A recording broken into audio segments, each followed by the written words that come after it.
All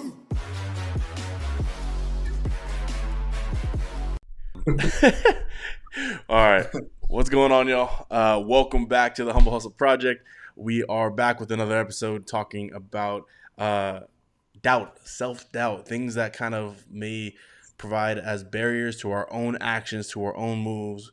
We had a little bit of a reading this week, and we'll dive into that conversation tonight. But as always, I want to check in with the fellas, do a mental check-in, see how they're doing this week, as well as share what's going on in my life as well. So, Brett, man, why don't you start us off, man? How's your week going, bro? Hey, I'm tired. We were just talking about it. I'm honestly tired, man. Making a lot of moves. Trying to advance myself. So I'm just really tired. I've been putting a lot of work in, a lot of late nights, things like that. And honestly, when you get almost like consumed with something, it can be a little draining. And so I've been doing a lot of self reflection and really. I am grateful for where I am and every opportunity I get. I'm not trying to say that, but I'm a little bit tired, but just trying to push through. Middle of the week slump kind of a thing, but we're getting through it. Yes, sir. Yes, sir. Life transitions we're all trying to process, and I know Brett, based on the conversation we're having offline, is definitely making some very cool life and career and transitions. So I'm excited for you, man, to see where that lands for you. So, cool things to come. I'm excited. Dev, what's up, man? How we doing? All right, man. I think I caught COVID again. I'm Bro. dealing with no comment. But honestly, man, I feel like I can work harder. I feel like it's actually kind of the opposite. I am grateful to hear your perspective, Brett, and I think in a really positive way because it lets me know like where I'm headed. But as of right now, man, I feel like I'm not working hard enough, and so I've been reevaluating where I'm at right now, and also thinking about other things like the time that I'm either giving to other parts of my life, and trying to figure and balance out, what is going to make me happy long term, and balance out the things I'm doing daily that are going to help me because. It seems like lately I've been having a lot of fun, and I think that that's positive. I think it can help. It feels good. It feels good to have a good time when you've earned it. And so after a certain amount of a good time, you almost feel like, damn, am I earning this, or or am I just kind of like bullshitting? So in a way, man, I'm very grateful for where I'm at, but I feel like I can work harder. So I'm just doing a lot of self-evaluation, self-checks, so I can really put my head down because I feel like I can go a lot harder than what I'm doing.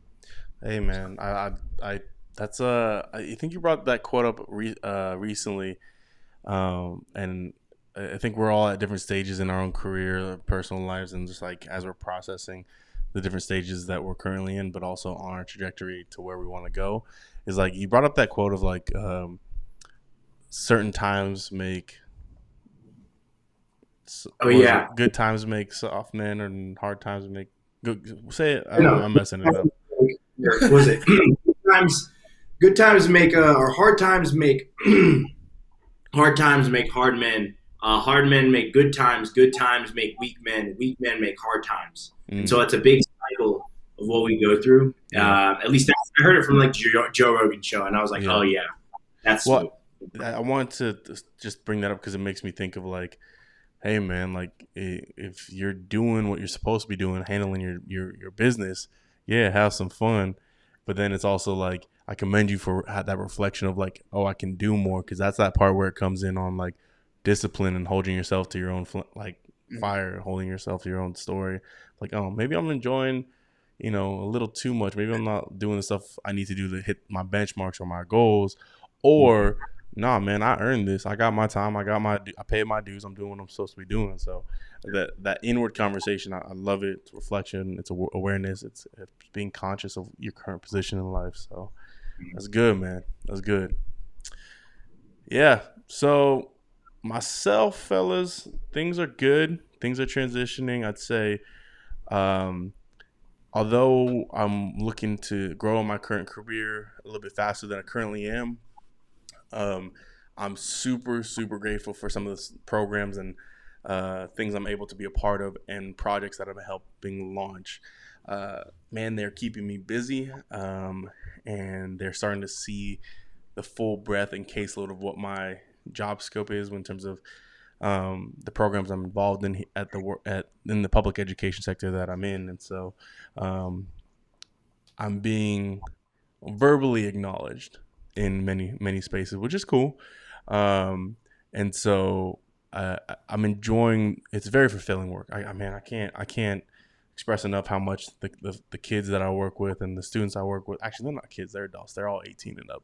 The they're the young adults that I work with. I cannot express enough how much I'm thankful and appreciative of how much they put me on game, how much I'm able to provide resources for them to make sure that they can get to where they're going. Because man, they are working hard, especially during this new world kind of experience we have with all this online forums, during the pandemic, and they're all trying to process their own education or just trying to figure out how to get to where they want to go, or even get themselves exposed to a lot of different experiences. And so specifically with the students I work with, because I work with specially funded programs, I'm just really it's a really big cup of gratitude that I have to being able to work with these students. So that's something that I'm experiencing right now.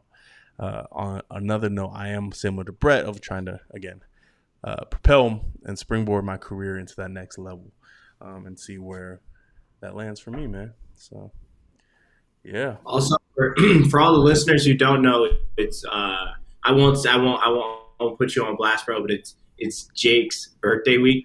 So everyone who's listening, happy birthday to Jake. I'm not going to say the date. I don't want to put too much your government information. Yeah, Yeah, man.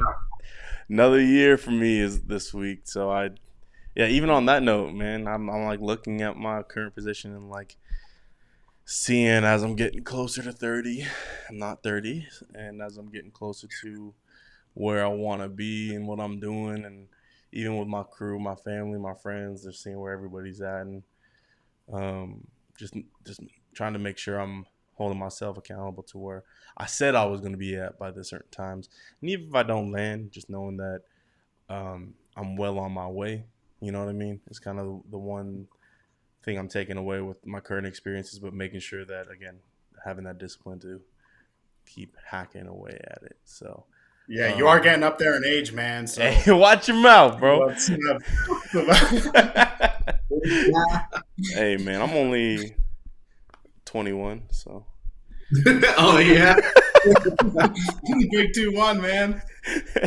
Go ahead and add 6 to that, and then you got me. So. Anyways, yo, well, let's hop into our conversation tonight. And we had a reading. It was a quick one that we dove into, and it was by Gary. I forget his middle name, Bishop. Gary Bishop. And so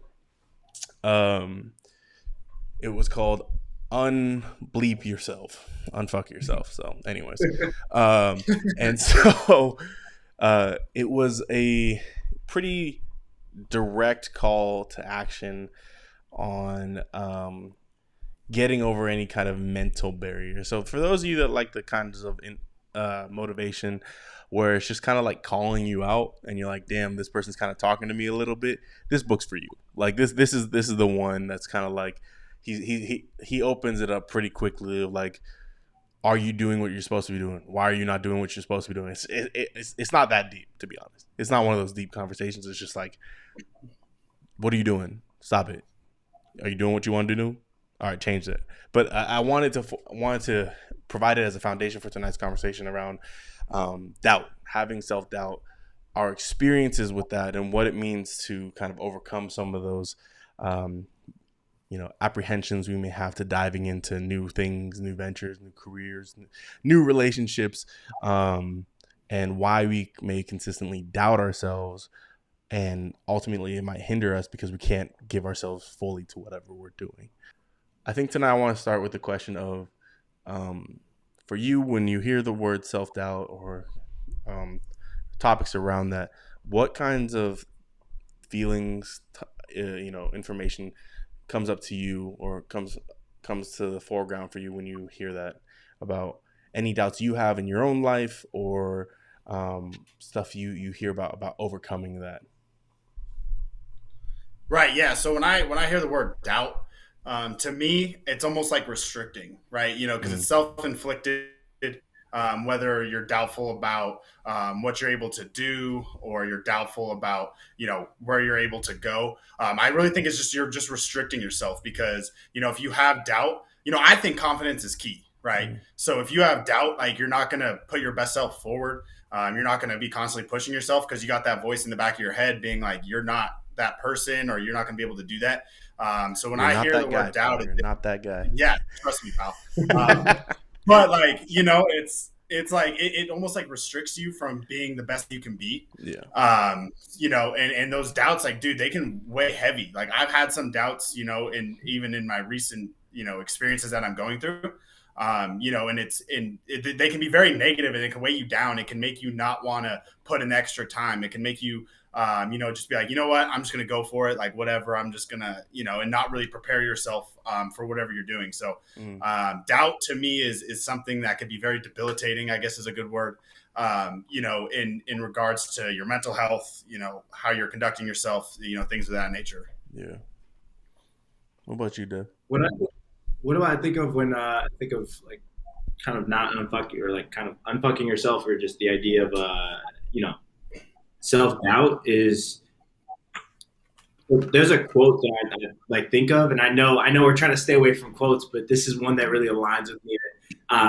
For me, that lines up, and I'm pretty sure it was a Michael Jordan quote, and it's like fear, just like limits, are often just illusions. You know what I mean? And for me, what I think of when I hear that is like self doubt really can be that fear, it can be that illusion, and it when I'm thinking about it, it really just translates to a lack of clarity, right? A lack of clarity in me knowing what I'm going for, me being able to identify like what I clearly want, or at least what I'm capable of to get there. You know what I mean? I Mm. feel like if you have a true sense of clarity, if you are honest with yourself, then your doubt, you can ground yourself in where you're at, and then you have an idea of where you can build from.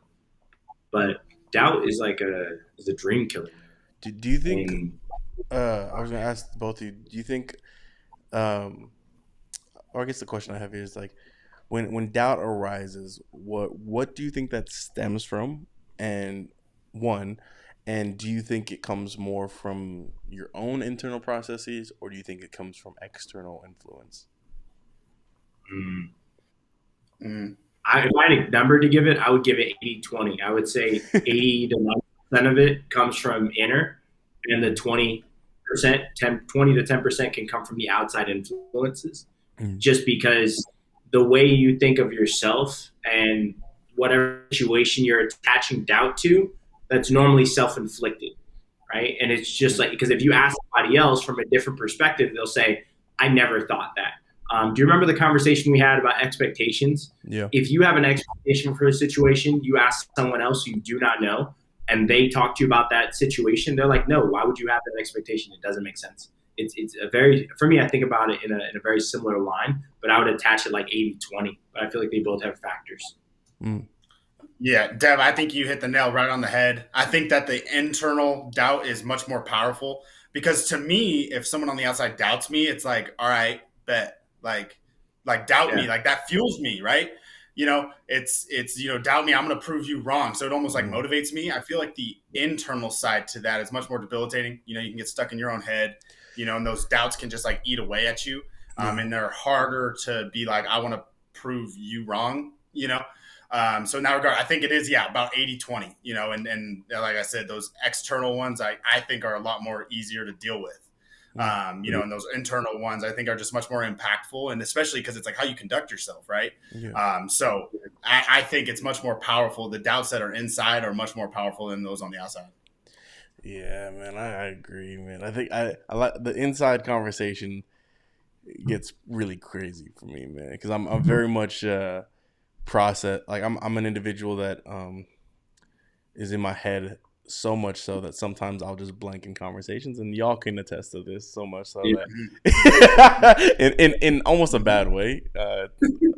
Honestly, it's kind of rude, but there'll be times where I sit there and I'm thinking about everything, anything. Just I'm in my head, and you can see it on my face. You know, like, okay, Jake's not listening because he's somewhere else. Yeah. But I think when I think about that internal versus external conversations, yeah, I like that percentage. I like that percentage a lot. I think whether it be family, friends, societal influences, education, work, career, you constantly negotiate what you're going to look like when you show up into different spaces. And so if you're unsure of what that's supposed to look like or how you want that to look like, yeah, that's gonna be a tough conversation for you to process Mm. internally, especially if maybe you haven't actually done the work to There you go. affirm how you want Right. to show up. You know what I mean? Yes. Yeah. I think you touched it right there. I Yeah. just doing the work, right? That doing the work allows you to build credibility with yourself Mm. so that you do feel confident, so that self doubt isn't there. Yeah. If you're, for everyone, the listeners, like if you're, let's say you're squatting 3 plates on a consistent basis, like 12 to 15 reps each time, you've built enough confidence to the point to where when you put that fourth plate on there, when you put that fourth plate of 25s or 35s or 45s on the rack, you're confident. You've built that confidence. But if you've done that with like 135 on the rack and you've repped it out like 2 or 3 times, you're not going to feel confident about getting under 4 plates. It doesn't matter how many times you rep that bad boy out because you haven't done the work. You haven't built the credibility. You haven't done the legwork needed so that you're like, confident. You're ready. There's a whole bunch of self-doubt that will run through your mind if you step under weight or if you step under a situation that you didn't prepare for. And your mind and your body's going to cloud you with self-doubt. And that shit will haunt you. And Mm. I like that though a lot, especially that Yeah. lifting analogy because that is very much. I feel like lifting is a more mental game than it is actually a physical one because you can physically show up and just constantly Mm. rep out stuff, right? You can showing up is like they always say showing up is like 50% of it, right? Oh, I think it's a little bit less because I think the mental discipline that you need to continue to show, put in the work, get the stuff that you need done, and then have the agency to hit that next level, hit those 3 plates, hit those 4 plates, continue to add, build, grow. That's a lot of discipline, man. You got to show up every day for that. Yeah, I like that take a lot, man. Well, I was gonna ask then too is like, you know, what I guess for maybe this is more of a personal question for us to process is like for our experience, what are we doubting? What are we wanting out of anything else in life, and why are we not doing what we're supposed to be doing to get there? man, It's a heavy one. I mean, we sit here and process this That's for a second. tough. This is Can you something. run that back again, Jake? Can you Yeah, ask it? yeah. So, what is it that we want more than anything right now in our lives? What is it more than anything that we want right now in our lives, and why is it that we're not doing what we need to be doing to get there in the way that we want to? Timeline wise, pace, you know. honestly, man, that's a internal battle that I'm going with right now. That's what I was speaking about earlier, like identifying where I'm at and finding out like, am I working hard enough? Because I know what I need to do to achieve this next level of what I want my goals. Like I think about it. It actually haunts me because when you like, I know, like I feel like the only thing that's standing in between me and getting where I want to go is time and more hours and time spent under the fire so that I can continue to work on my process. So I continue to work on Mm-hmm. the things that are going to help me get there. And I've broken it down on a micro level. But it's almost, I would say that like for me it feels like time, but to the outside world it can almost feel like trying to balance out like what life is. I just Mm, stepped into a new relationship and I can't express how happy I am. But the issue is balancing that, the happiness of being in a great relationship with someone you care about, while balancing the hunger you have to go after the goals you have. You know what I mean? It puts me in this place of like self doubt. You know, am I working hard enough? Am I doing X, Y, and Z? You know what I mean? Like you start questioning a couple things. So yeah, bro, I would uh, I want to say timing, but at the same time, self doubt still plays that fucking role. You guys heard it at the very beginning. That's what I'm dealing with right now. Right. Am I? Yeah, man. To answer that question, that's a great question, Jake, and it's something that I've experienced. Certainly, like for me, it's like taking it seriously, like putting in the amount of time. Like David Goggins talks about it, like almost being obsessed. mm, Almost being to the point where like nothing else really matters than what you want, right? And so in the previous months, and even back like a year, it's like I wasn't serious. I wasn't. I was putting in time, but it was like when I wanted to put in time, and something's just gonna fall in, and it's gonna be the right timing. I'm gonna. The timing has to be right, and everything's gonna fall into place. But then I kind of switched on my mindset, and I was like, no, like I need to get serious. Like I mm, need to put in the time, like Devin said. And time and effort means nothing to anybody else. That's between you and you, right? Nobody else can judge how much effort you're putting in. No one else can judge like, is this kid really serious about it? But you. And once you like flip that switch and you're really seeing, like I've seen improvements in my personal skills and my my interviewing skills and my people skills. And like once you see the work starting to pay off, it's like, damn, like what was I thinking, right? mm, Like I wasn't and I knew I wasn't putting in the effort. Like if you're not putting in the effort, if you're not putting in the time required to get where you want to go, right? Like it, but maybe you don't like realize it. Like it's like a weird conundrum where it's like it, but you're okay with it. And then once you realize it, it's like, damn, like I was like, who was that, mm, right? Like I thought if I spend an hour here, an hour there, like that's enough, and it's like no. And then it's not until you go to that place of ultimate like dedication that you can really see like the flaws and the the doubts that were back there that were almost like making it okay. It's almost like a comfort zone, right? mm, In the book, Jake, it kind of talks about that. Like, get out of your comfort zone. You have to start somewhere, right? You have to take that first step. You have to understand that maybe your situation's not the worst. Like, you have to get going, right? So that's what my personal experience of what I went through, the reflection of like, wow, like I was in this zone where I was comfortable and I knew it wasn't okay, but I was comfortable.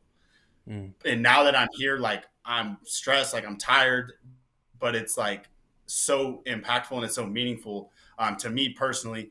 But that's kind of my experiences with, all the experiences and the emotions that you go through when you're ultimately trying to reach a goal that you set for yourself. Damn, I love that, man. Yeah, man, you just spoke to my heart. I'm like, Jesus, that is so Okay, take that on. I mean, and he's keeping it real because we know, man. We know when we're not being true to ourselves, man. Like Right. I have a couple things I want to dive into off of these topics, and honestly, you guys brought three stories to my mind that when you're talking about Brett, when you're talking about taking it seriously, I was just like, oh my god, like I was just talking to a young fella at a friend's barbecue. We were celebrating his daughter's first birthday. One of these young fellas came and we were talking, and I realized I became the old head that says the same thing to me that I couldn't say, and I was bothered with myself actually, and so I was like, okay, this young man is trying to develop his self confidence, trying to develop his agency to hit the ground running, and I really just said to him, "You have plenty of time," and I was like, and I foreground that because I was annoyed with that because literally I remember an experience, and I was like, hey man, like I'm trying to get put on game, I'm trying to hit my timelines before the time that I want to hit them or that everyone else hits them or whatever it is. I want to reduce the time. We always talk about reduce time to results. And so he was talking to me, and about his experiences and what he's getting involved in. And I was like, oh man, you got plenty of time. And I was like, I just fell into that typical response, and I was like, Jake, what are you doing, dog? Like, what are you doing? Why are you gonna tell this kid? And he was like, no, man, like I can't, I don't want that. I want it bad. And I knew this is where you talk about, Brett, is like getting serious with yourself. Like, I knew I was that kid right at that moment, and if I heard that from somebody like myself in his position at his age, like I did when I was his age, I got so annoyed. I was like, what are you talking about, bro? I got time. I don't got time. I got stuff I got to do. I got boom, boom, boom, boom. Whatever it is, we going to keep it moving. And when you talk about like getting serious with yourself, dude, that's what the story that popped up for me, because I was like, man, like, what I needed to say was, all right, where are you at right now? How can I help? Like that, or where are you at? What can I provide? What like, how can I help you, young man? And how can I bring you up and help you get to where you want to go in the timeline that you want to get there? Because for me, I'm always about building up the next generation. So that's time I'm always willing to give. I don't care. I'm always, like, again, lift as I climb wherever I go. If there's young people behind me that need to figure out a path on the way up, but they they're taking it seriously, like Brett was saying, like you got to be, taking yourself seriously, getting after it, developing that agency, that confidence, so that when doubt comes, it's no question. It's not even a question.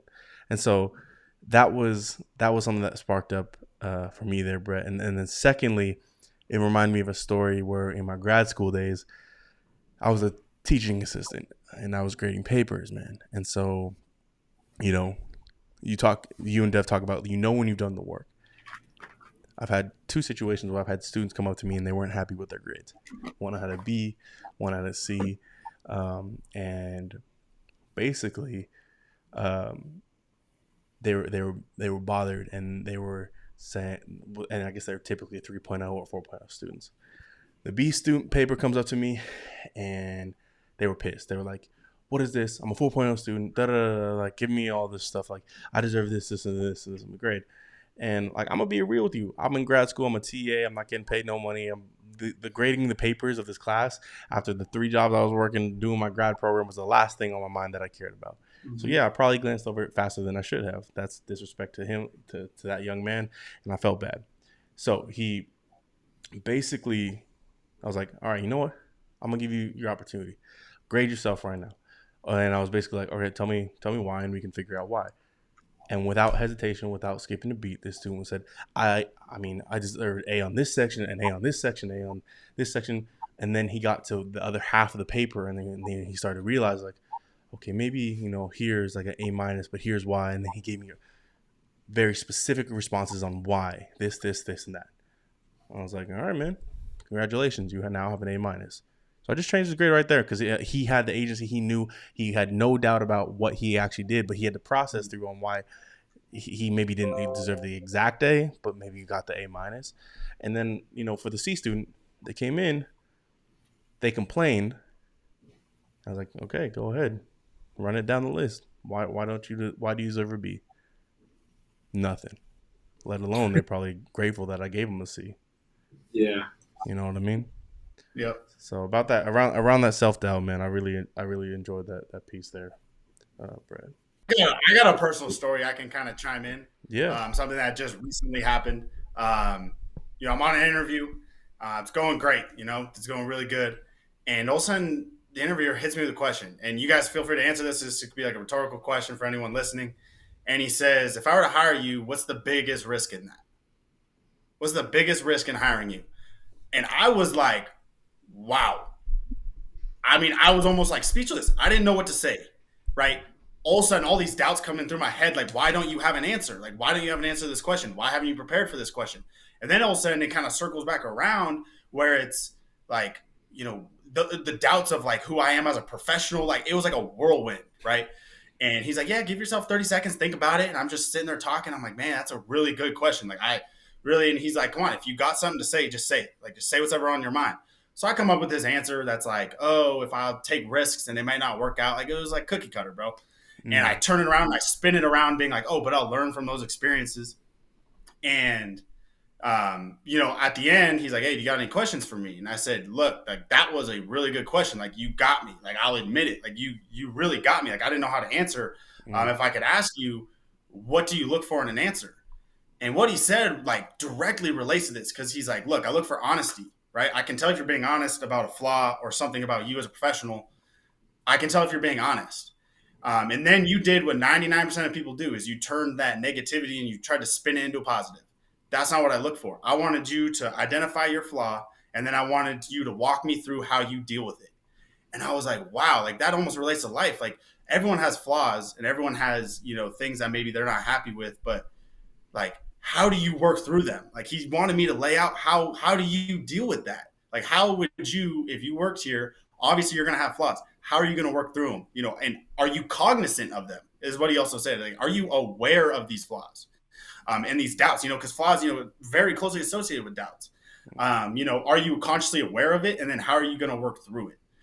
So that was just an experience. Like, I don't know if you guys want to touch on that, but it was just like kind of eye opening because it was out of left field. Like I wasn't prepared to answer that question. Like, talk about yourself in a negative light. Like, why shouldn't we hire you? And I was like, dude, I don't like, what am I supposed to say? Like, I'm supposed to give you a reason not to? Like, it was crazy. But then I'm talking about this with you guys. It just kind of brought me back to like, there was a bigger lesson than just answering the interview question. It was like, can you identify where you're not good? Like, and then how do you consciously work through it? And like, I think you have to consciously work through your doubts. It's not stuff you can just push to the side. It's something you can't have a plan for. So that was just something that kind of hit.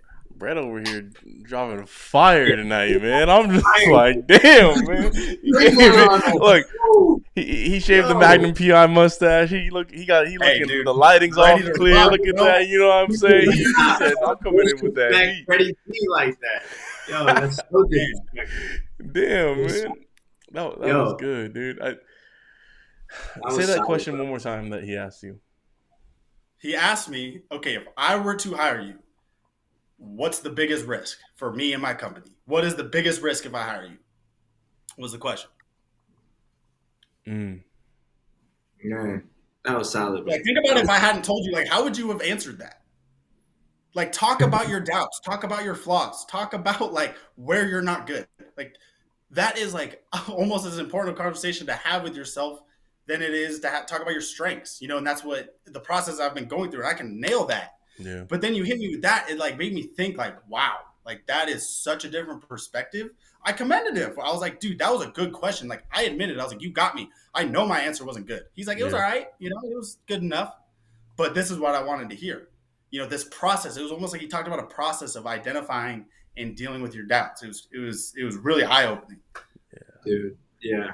I'm processing like what I would respond to that as well. Right. I think I would blow it on the first go, but now that I've thought about it just a little bit more, I think I would come up with something a little bit better. I'm going to say something. This is, I don't know if we should say this on the podcast, but I'm fucking a bro. I'm going to go for it. We can cut it if we need to. Yeah.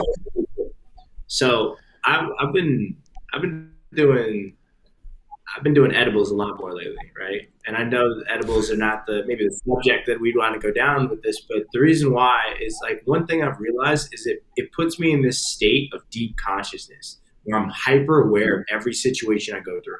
So it's not just that moment in time that I'm living in, but I'm thinking about how that moment will affect me, or how it's going to affect me in the future, like how it's affecting me now. My mind goes down rabbit holes of storylines, and so I go through this deep consciousness when I'm high, and I actually really appreciate those moments because of that. And it helps me just enjoy life more and also be more present, which is why I've been doing them more often lately. But one thing that I've had to tackle, one thing that I've had to come to terms with is this very thing. Like being able to, like, I'm going to say this out loud, dealing with my own insecurities and dealing with my own self-doubt and the conversations I have in my head while I'm high has been more intense because it's not going anywhere and it's there. It's like you're in the middle. Imagine you being Neo and then waking up in the middle of the Matrix. That's exactly what it feels like, except you're having to deal with those problems right then and there. And it's not like they're existential. It's not like it's outside. it's right here and it's in your head, and it's your insecurities, it's your self-doubts, and it's all the things that you're worried about in life. And identifying those problems, coming up with solutions, and not only that, but reassuring yourself and finding confidence in the work that you've done is like, oh my God, it's paramount to you feeling, or at least for me, feeling as if like everything's gonna be okay. You know what I mean? So it's all I'm saying. I'm saying all that to say, Brett, it's very interesting how you broke all that down, because I can tell you that I've experienced everything you're speaking about over the past week and a half in so many different ways and scenarios. It's kind of weird, but especially in terms of self doubt. Bro, I really appreciate you sharing that. Man, Yeah, that's like crazy. it impacted me, bro. Like it's crazy. Yo, and I think too, Dev, like, when you, like, even being vulnerable enough to share that in this space. Yeah, Dev, I appreciate you being able to share that, because, I think we have all these, we have all this anxiety, we have all these insecurities, we have all these self-doubts, we have all these, honestly, mental health issues that we're trying to deal with. And, there are things out there that help support that, now, whether it be, medication, edibles, whatever it is for you. I honestly, I'm just like, more one, appreciative that you're willing to share that, and as two, Mm-hmm. um, sharing how you're coping, or how you're processing, or how you look to address those internal conversations that, honestly, man, I think is one of the biggest hurdles for our generation, that there's so much going up here that can't be articulated out in effective, healthy ways that are, I don't know, similar to listening. And we talked about it just previously at the podcast. I'm listening to podcasts, or hear clips of podcasts that I'm just looking at as like, okay, like, there needs to be a little bit more of a deep dive. Like, there needs to be a little bit more personal accountability. There needs to be a little bit more self-reflection, on some of the stuff that's being put out there. Now, I think a lot of it's intentional clickbait, so that they get the algorithm, whatever it is, to drive their numbers up. People, boom, boom, boom, boom, just to consume their content. But, I think, yeah, man, that was a good question, dude. I'm kind of sorry. I'm rambling a little bit. I'm kind of stuck on that question that you asked there, bro. So, and anyways, Hey, that's good. I got Jake. It got you. Like it's a tough question, bro. Like it yeah. honestly is. Well, Like it's really. well, to your question, Brett, is what was asked was, I know how I would respond to it, and I know companies probably wouldn't be okay with it. Oh yeah. Like, That also was going through my mind. Was like I need to say something that like they want to hear, right? Like that's the whole point. yeah. Well, so for example, my response to that question, and the question was, what would be, like, Biggest risk. the biggest risk in hiring you? And I would Yeah. literally say, losing interest to the point where I get resentful, but do the work all the way through to the all the way through. One of my biggest strengths is that I see projects through, and I see everything through. Mm-hmm. However, the mood, the morale you're gonna feel if I get disinterested as well as resentful about the work that I'm doing, that whole company's gonna sink, because you're gonna feel me. And Around. like, you know what I mean? And so that's where I'm like, okay, like, how can I flip that back to say, that's where I need to be constantly engaged. I need to not do constant clerical work. I need to be able to be involved and be at the table for a lot of different thought-provoking ideas that engage my mind mentally, and just like keep me active, because I'm a very, like, high-strung person in terms of, I don't know, I don't know if you'd call me type A, would you? I don't know if that's the correct term, but all to say, I'm Yeah. a very like, task oriented and, like, driven person, to the point where I need to be constantly engaged. You know what I mean?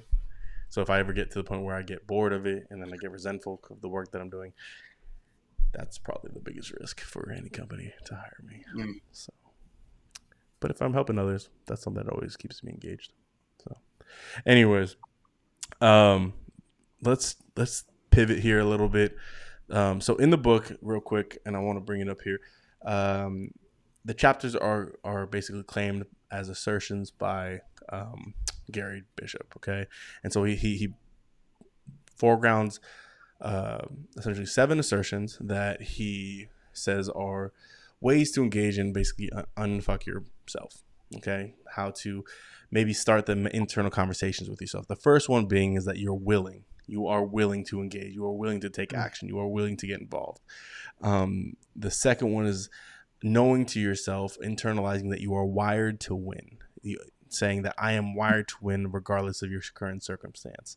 And so that's kind of like understanding wherever you're at in life, that will not dictate or determine where you end. Okay, and then again, like we were saying, the book is not that deep. It's just very direct. And so the next one is I got this. It's simple as that. Having the agency, having self-discipline, that maybe having the confidence and knowing that you got this regardless of whatever it is, that you're going to develop and potentially develop that discipline so that you have that agency to take action. Another one is I embrace the uncertainty. Okay, so this one a little bit again along the lines of we can't dictate everything that ever happens in our life. We know things are going to come up out of the blue, whether it be family, friends, work, people in your life, loved ones, relationships, people getting sick. Even for example, today, like, me and my girl wanted to go do stuff for my birthday and have like a little bit of dinner, but a family situation came up and she had to go address that immediately, like regardless. So again, embrace uncertainty. If things don't go according to plan, it's okay. You can recoup your time or kind of make up for lost ground elsewhere. Next one he says is I'm not my thoughts, I am what I do. I like this one. This kind of touches upon the that parenting kind of thing. It's that kids don't do what you tell them to, they do what you do kind of thing. Yeah. And so that one really spoke out to me because I was like, yeah, it's true, man. I'm like, well, I would look at I was just having a conversation with some elderly folk that are trying to work with their kids a little bit. Actually, Devin, you know them. But I was having a conversation with this other lady who's trying to get their grandson to kind of get into gear and get after and get hungry when they come from a very affluent, very comfortable lifestyle. And so, they're talking about all the things that she wants for them. But then I'm like, okay, well, let's process a little bit about what were you look like, how did you look to their life in their life? And this was like, okay, well, and based off of how I know them, it's like, okay, well, you're always the one kind of hosting parties, always having a good time, the very socialite one. And I can't imagine they've gone to work with you or seen the work that you actually do. And so if that's the only exposure to your kid is that you're the socialite, you're the party one, you're the good time, maybe that's what they're going to embody as well. You know what I mean? So like holding yourself to that, accountability. And then the last two we got here is I am relentless. That, again, we've talked about the kind of motivation where it's just a very dark internal conversation or tough or just, I am ruthless, kind of speaks for itself. And then the last one here is I expect nothing and accept everything. And so that kind of touches upon our other episode on expectation issues, but it also, I think, is a very good one to keep at the foreground of these assertions. So simple, direct to the point. It's what the book was about. Again, it's not deep. It's quick. It's a 2-hour and 30-minute audiobook. And so if you got the time, check it out, read it, see what kind of nuggets, gems you can take from it. But any thoughts based on those assertions, and then we can get wrapped up here and get out of here because it's getting late. So I feel like we should have wrote the book. Yeah, it's like all stuff we've talked about. Yeah. Like honestly, like how to get started, how to keep going. Like, it is very basic, very surface level. That's one of the things when I was listening to it, I was like you said, nothing too deep here, right? how to stay motivated, how to not have expectations, how to live your life, things like that. It's all stuff that we've talked about on this podcast. So it's kind of a good summary of what we've talked about so far. Mm, But I will be honest, like it is things I've gone through, yeah. putting your foot, you got to step out the door, right? You got to stay motivated. You got to stay hungry. You can't have expectations. So it's all stuff I've experienced. So it is really relatable in that regard. Mm, But yeah, overall, I mean, it's a good summary. Like it's not like a life changing book. Like there's definitely a good options out there, but it's not very long, and it doesn't get too deep into it. But it's got some good messages, I suppose. yeah. So those are kind of my thoughts on it. He has a variety of other books out that I'd be interested in checking out too. Um, but again, I think they keep the same mantra and kind of vein across all of them of like direct, clear cut, short takeaways. Yeah. So, um, I aligned really heavily with the being relentless and not expecting anything but accepting everything. I feel like it's taken me a while to get to this point in my life where I have I am absolving myself of the expectations that I have, and it allows me to be more fluid with like what is happening in the present. So the only expectations I ever have is for myself to perform at a certain level, but I'm mm, accepting of everything else that comes my way because I know I'll be relentless. You know what I mean? I know that no matter what, it's like I don't care. Like if shit just doesn't go my way, like the other day, you guys know, but like my tire popped while I was picking up my girlfriend from the airport, who she lost her phone while we were in Miami, and it was just like, okay, well, shit happens. Who cares? Like I'll get the tire taken care of. I'll pick her up and we'll deal with it. And it was just like, it felt very freeing to be in that place. But I align really, really well with those. And just kind of, I don't know, those two for me stick out the most. But I also like the first three. I feel like identifying kind of like where you are and where you want to go is really, really important. But I think those really sum up, like Brent, like what you were saying, bro. It sounded a lot like what we talk about here. So it was like, oh yeah, that aligns with what we do. Okay, this makes sense. Yeah, we've read whole books on those things. Yeah, low key. Hey, so for all the listeners, if we do tend to put out an ebook with a detailed walkthrough of those, look out for that. We might drop that here or there. Who yeah, knows? man. I mean, you got two dudes that work in education, so we're good at writing curriculum. So and learning outcomes. All right, y'all. I think that'll wrap it for tonight. And I'm excited, as always, for this next launch, this next week, this next episode. And as we begin to continue to grow, we're actually almost at 1,000 followers on Instagram, and we're growing our listening every day. So cool traction, natural growth. I'm loving it. It's not forced, it's not paid for, it's not anything that it needs to be. And then but yeah, we'll catch you next time on the next one, y'all. We're out. Deuces.